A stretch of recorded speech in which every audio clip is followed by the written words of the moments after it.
Ruchir, it's such a pleasure to have you on Film Companion. This is, of course, a first for me. I am normally sitting with film artists, Right. not with these sort of superstar global investors and best-selling author types like yourself.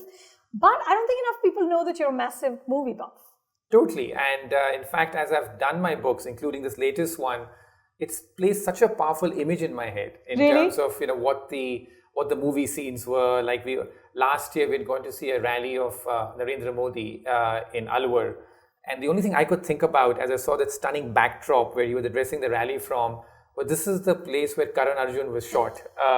That's fab. Exactly. So I think that and if you cover politics and you write about it, Bollywood and film in general, not just Bollywood, regional cinema is such an important part as far as that culture is concerned. And so I think that that's what I've tried to even bring out in this book of mine about that. Where exactly do we see these references? How exactly does it play in our mind? But the two are inextricably linked. Also sort of, not are they just linked, but they're also crisscrossing in very interesting and sort of surprising ways in this election year. There are things happening between the worlds of politics and the world of film, and who better to comment on it than you? So this book, of course, Ruchir, is 25 years of chasing elections across India. I mean, you've been to every state.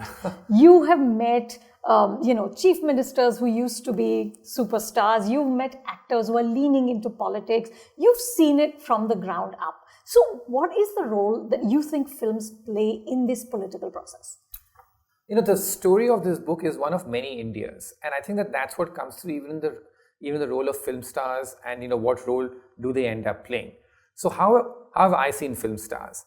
I think that it's very interesting that the only place in India where they're truly able to build an entire base of their own is South India, despite their incredible popularity. So if you look at the film stars in other parts of India, in the north and the west, they can at best draw the crowds to an election rally or contest an election and win one constituency. But beyond that, they don't have much appeal in terms of they don't lead parties, they can't sort of come in and sweep a state. But in Tamil Nadu, we've seen that tradition for many decades now. And even now, you think India has evolved, but even like in Tamil Nadu, there's still talk of Rajnikant, Kamal Hassan, if he comes, and what's going to happen to the politics and how much that they will shape.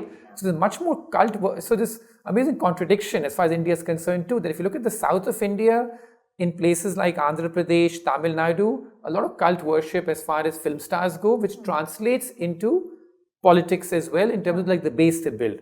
In north and other parts of India, very interesting that film stars face a much tougher time in terms of their acceptability in politics. Like I have this entire encounter with Jayaprada, where we're meeting her in Rampur, and she's fighting an election there in 2009, and the kind of hostility that she's facing and the various cross currents that she's sort of facing from there. I mean, I know we all know it's well documented that Amitabh Bachchan got so disenchanted because I'll never do it again. Yeah, because once again he stood from one constituency of Allahabad, swept it at the time when you had the big Rajiv Gandhi way, but after that it was just so difficult for him to navigate politics. So I think it's this connection which is there, and it's very much part of the popular culture. So many of the campaign speeches we hear, they're filled with Bollywood references.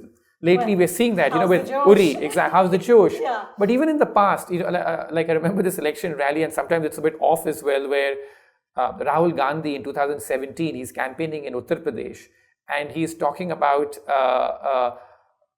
comparing Narendra Modi with Gabbar Singh in terms of, what he does and comes, disturbs your night and that kind of thing. So ample Bollywood references, but in the end, what is really remarkable, and maybe you can say it's a good statement about Indian democracy or how you want to take it, is that the ultimate power is still with the politician.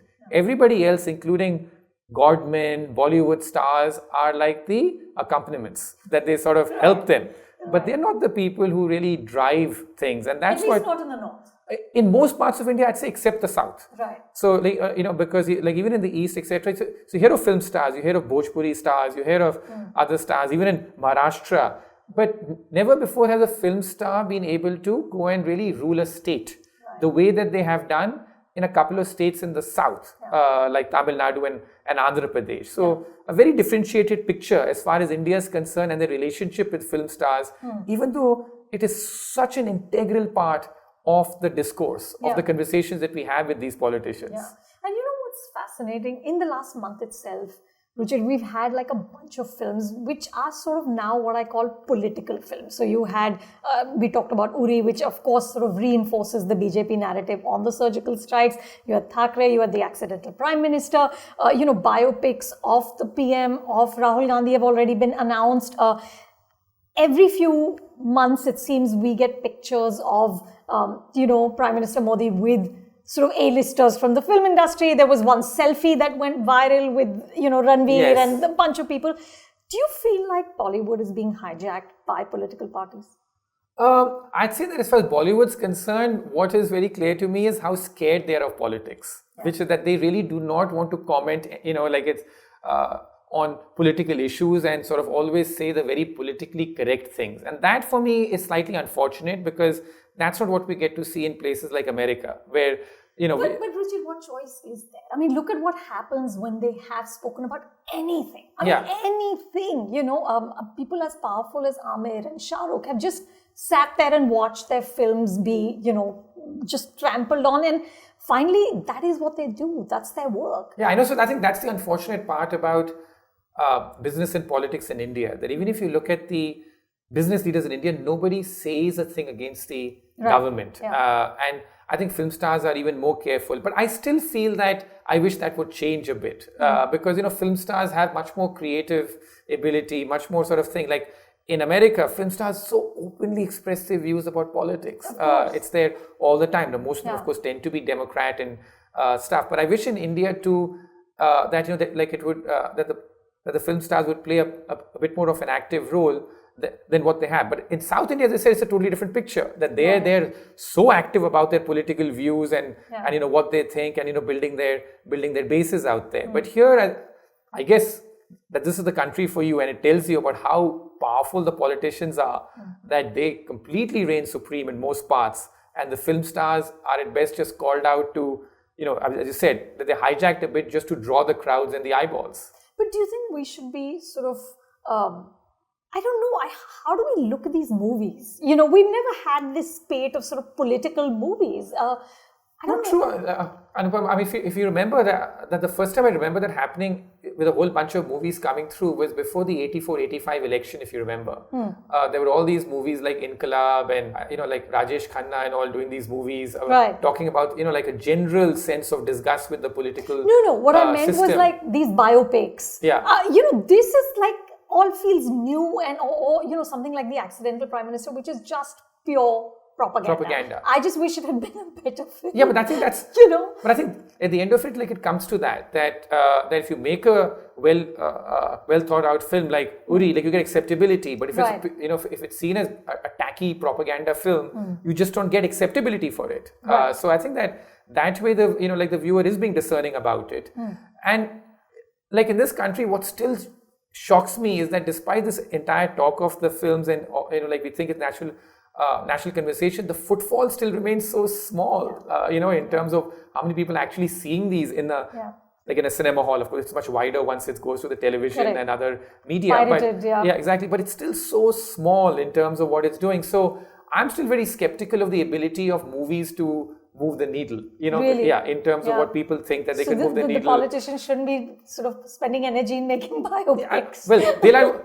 Their job is to throw everything at it. It's a kitchen sink attitude.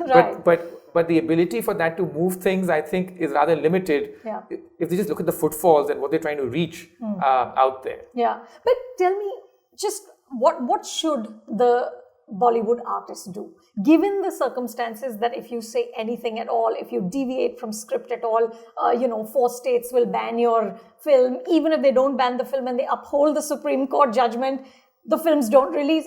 What should an artist do? Well, I think that as far as an artist is concerned, my own sort of feeling is, and I guess is to still speak as freely as you can. But I know there are repercussions. But the worst outcome is I find is when you end up saying only nice, positive things about the government, thinking that you're trying to win favor. I think that also rankles. So you either totally stay out of it and say, okay, I'm not going to say anything on politics at all because of the repercussions, or if you sort of end up saying something, don't end up sounding sort of so biased as if you're just sucking up to the to the government. That also sort of I think jars even with the sort of more discerning viewer, that why exactly is this person doing that?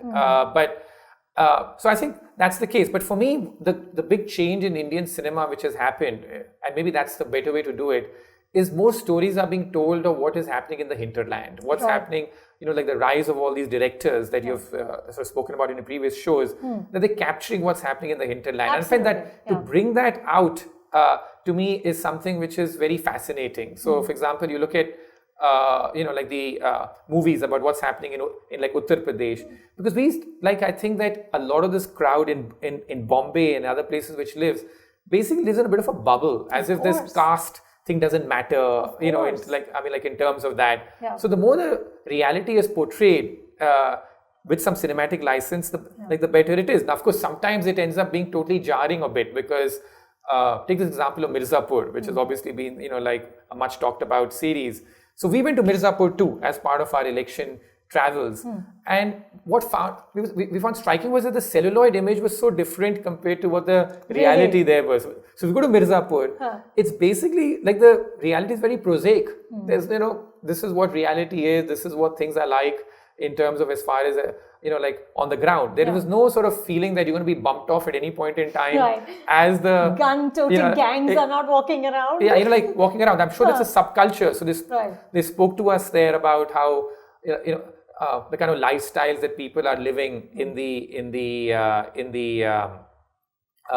jails that the dons are living in. But there was no feeling that this is like about to erupt into something very sort of, very sinister or very dangerous just now.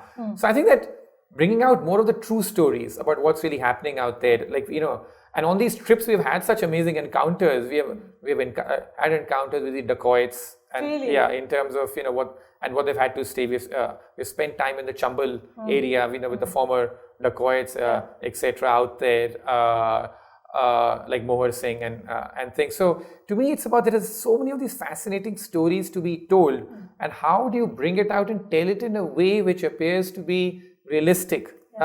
Because the stories don't have to be dramatized much. They're so fascinating on their own. Like Jayalalitha's life. There's so much to be told about that. Like how she sort of grew up in this very patriarchal society, the sort of discrimination she faced, and then how she became so sort of reclusive, and yet she was a very learned person, and also very careful about what she would eat, where she would go, travel with her own entourage, as I mentioned in the book, with her own bed sheets, with her own sort of curtains, even like that much sort of that sort of, as some people call it, like almost germophobic in terms of how she was. So there are these very fascinating stories of these characters which are which can be told, but it can be done in a way which is realistic. It doesn't have to be told in a way which is totally sort of over the top. like over the top and dramatized. So that's what I'm hoping, that's the contribution I think that these artists can make much more as they sort of grow up and project that and go and immerse themselves in the lives of these of small town India. And that's what I've tried to do, which is that what exactly is life in small town India all like. Are you writing scripts on the side? That's for someone to, but I'm saying that there are like all these fascinating stories. Absolutely. I mean, so it's not for me to write, but for people to sort of figure out as to what they can bring out, like on these, and like it's just so much part of our conversation. Like we go to Bihar, and I remember we went to Bihar just around the time that Apharan, the Prakash Shah movie, was being released, and like in Bihar, what a sort of cult figure he is, because he's captured some of these things very accurately. So we went to Bettiah in the Champaran region, where this was where a lot of his sort of scenes are set, and what we experienced ourselves, how kidnappings there were being done in the year 2005 for just 50 or 100 rupees, basically as ransom out there. Then we went to Bhagalpur. Bhagalpur is like another area where the blindings take place, and I think that's what often happens with Bollywood films, that or with things that you now tend to remember places. Correct, because of that. Yeah, because of that one, because of that one incident, which took place out there, Bhagalpur, the blindings again, which were captured in some of his films. I think Vishal Bhardwaj, the way he captures what happens in Western Uttar Pradesh in his movies, he does that. He does that so Omkara and all. Exactly, like Omkara Ishkiya as well, and things like he does it so sort of effectively in that. So those are the kind of stories I think which are waiting to be told, and biopics too, which will come out. And then, as I said, that the whole of South India is it's just a totally different ball game. Which again, as you know, like even in Mumbai, we don't quite understand it. That the power of that regional cinema, their own like regional stars out there, like in terms of exactly. And we've covered some of those campaigns like Chiranjeevi. What is he like in terms of out there on the campaign trail? How he manages to get the kind of support he does. But very interesting that even when we covered his campaign, again he underwhelmed compared to what was expected out of him, given how the star he is. As you know, he was referred to and probably still is as the Amitabh Bachchan of Telugu cinema. But he just wasn't able to sort of get the sort of massive traction that he was. So I think that film stars in politics in general, their role is overstated, that at best they can win a constituency. South India, it's more, but even there I feel that the influence is beginning to ebb somewhat. It's not the sort of cult worship that we used to get of film stars of NTR or Karunanidhi or even Jayalalitha that we got for the past 3 or 4 decades. Ruchir, I've been a journalist for now, like more than 20 years, right? And I've always felt like that the divisions that exist outside of Mumbai don't really aren't as set in stone within the film industry, because truly the only god that's worshipped is the box office, right? Everyone's very clear. Farah Khan had once told me that, they don't care if it's a man, woman or a dog behind the camera as long as the film makes 100 crores. But, over the last few years, I can see the polarization. I hear people talking about, oh, he's right wing, oh, he's left wing, these kind of things.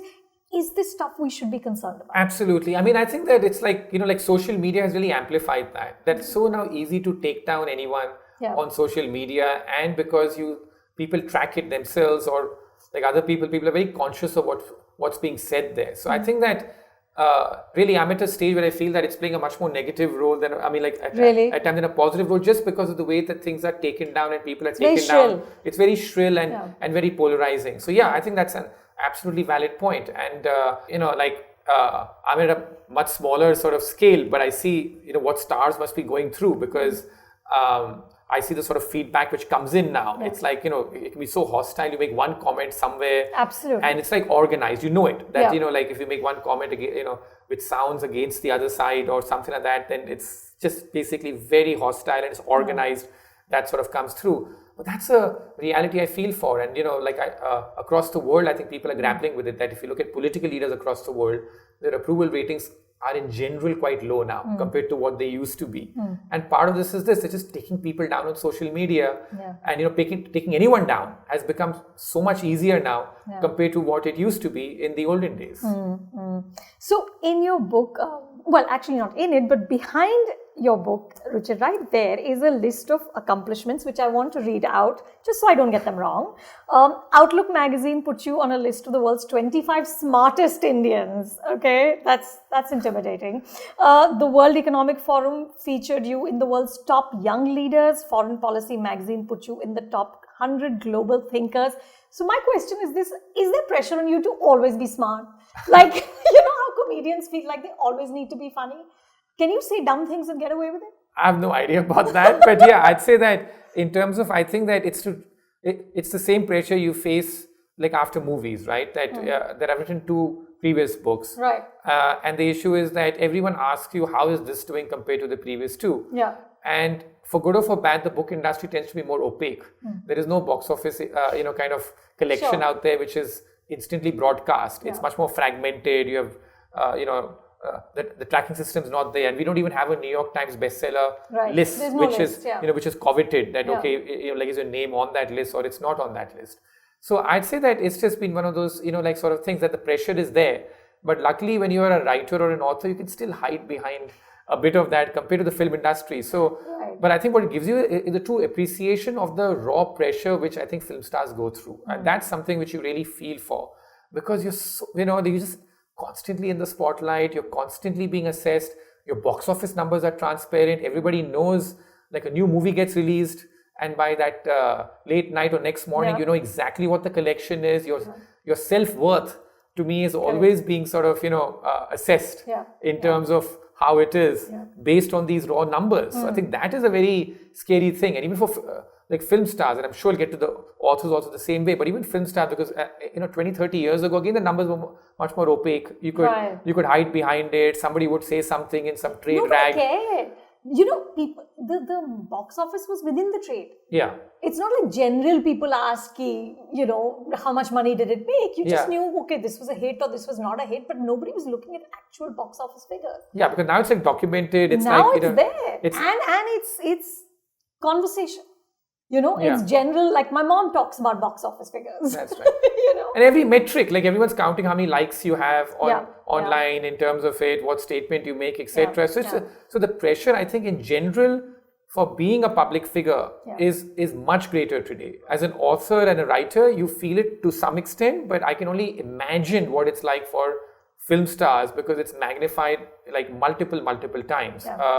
But like it also tells me that possibly what this is also hinting at is that I think what you'll see even with film stars possibly is that the life cycles are going to get shorter because of the amount of overexposure that you have. Like it's normal now. You don't have this kind of overexposure in the olden days, but now you have that. So I think that someone made this statement to me that the last truly big star with some mystique, and that model was possibly someone like a Princess Diana. That that you had that mystique, and you didn't know everything. You didn't know everything. You only knew what she really wanted you to know, and it was sort of done in that way. Today it's just like you're supposed to know everything. I mean, every film you talk about, even a book you talk about, you're just supposed to go and tell everyone everything about yourself. Correct. And so then you wonder that after a while, that old line goes, in the end every hero becomes a bore, and that is something which I always feel is something which people today have to fear in this more active social media world. But you're getting asked in all the interviews I saw to call the election and you're sort of 50-50, you're hedging your bets. No, but hedging it because I made a statement last year. I made a statement last year around this time when people asked me this, and I said that, listen, at that point in time, I said that the probability of Modi winning the election was 99% according to the conventional wisdom. Right. Or it used to be. I think it's more like 50-50, and I got so much pushback, and you can imagine. So is there pressure on that? That's my question. Absolutely, there is pressure. You must be wondering what to say all the time. Yeah, right? Yes. So I'm saying that, but yet you have to sort of know that what will make you over time, and why people will want to read what you write or buy your books is if they know that you're speaking your mind. So I try my best to do that, but unfortunately you have to be conscious that you don't want one wrong headline to completely take away, derail everything. Like even in this speaking about my books, if I end up saying something which sounded a bit pro Priyanka Gandhi because she came there and we've spoken about how she's been a very good campaigner, without people reading the second part, where you say that it's too late. It's too late for her to make a difference and do that. By then, people are like, okay, like he's basically biased, and this is what it does. So I think you have to be careful about that. But I'm hoping that people who read the entire narrative will say, hey, he's speaking his mind, and look at the track record in the past. That okay, what has this person said? And that's I guess the one good thing about online. You can argue we've bashed a lot of online and social media here. That what you've said in the past sort of stays with you much more. That people can go back and say, okay, what was the track record? What was said to us in the past? So that sort of stays with you. So they'll figure it out. They'll figure. We hope. You hope so, but the pressure is absolutely intense. But Ruchir, you have seen more of India in 25 years than most of us will ever see in a lifetime, right? You've seen the corruption. You've seen the desperate living conditions, the poverty. I want to read out. You say in your book that even Indian leaders with the best intentions struggle to deliver because the Indian state is simply not up to the task of delivering competent services to more than 1 billion people speaking in more than 30 official languages and 100 more unofficial tongues across 29 states, which are in effect much like separate countries.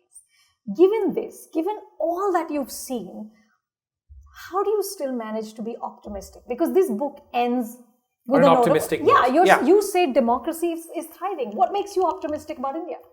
On the very basic point why democracy is thriving is this, as I said, the fact that we're going to have such a competitive election, even though the government has all the advantages in its favor from, from all the money it can spend, from all the, media sort of domination that it has. The fact that you're still going to have such a competitive election tells you how deeply rooted democracy in this country is. That even in... And that's something to applaud. Yeah, that's something for us to celebrate. And at the end of the day, that's what also leads to greater creativity. I think that if you have this more democratic culture, polity, that's what leads to much greater creativity. Is my feeling. And what would your advice be to Bollywood as we head into elections? How should we survive this? Well, one is, I think, like, to encourage a lot of turnout. I mean, that's what they can do. I mean, like, to sound more, like, active about it. Yeah. I think, to the extent possible, not to be scared to express their opinions. But I think I know that's going to fall on deaf ears.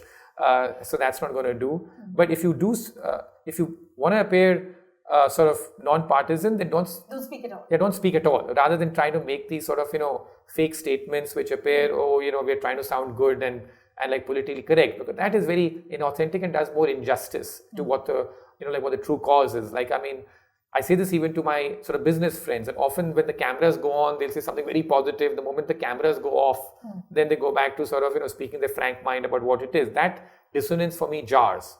So you're better off saying nothing and saying, okay, I don't want to be part of this in terms of as far as that's concerned. And apart from that, as I said, that my own sort of hope is that more of these stories about what's happening in 2/3 of India, which lives in the mofussil, as we put it, that comes out. Right. That for me is what will is the best contribution I think that Bollywood can make over time. I couldn't agree more, Ruchir. Thank you so much, and all best for the book. Thanks. Thank Great to do you. this with you. Thanks. Thanks. If you like this video, do subscribe to Film Companion.